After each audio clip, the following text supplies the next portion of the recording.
निकालता है जिसमें लोगों की किस्मत का हाल होता है। ये एक बर्रे सगीर की बहुत पुरानी रिवायत है।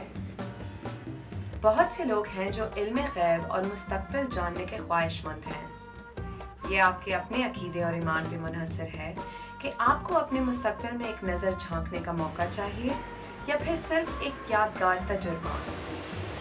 कम से कम 30 साल होने वाले जी। दिन में कितने लोग आते हैं आपके पास? अभी इस जगह पे बस अभी तो 25-30 लोग आ जाते हैं, 25-30 बस। पहले कितने आते थे?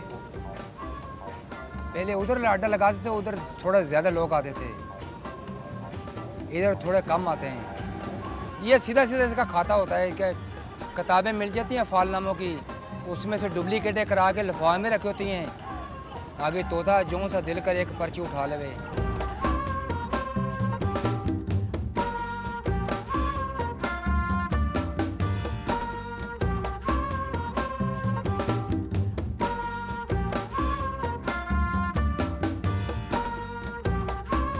ज़्यादातर लोग मजाक उड़ाते हैं, बड़े तोता पालते ये वो।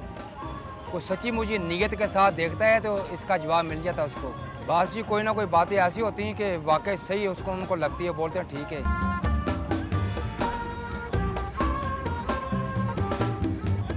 इसमें लिखा हुआ है कि तुम बहुत खुश नसीब हो कि तुम दुनिया में इज़्ज़त वक़ार से रहोगे, कि तेरे आने वाले हालात अच्छे होंगे, कि आपकी ख्वाहिशें पूरी हो जाएंगी इंशाअल्लाह ताला।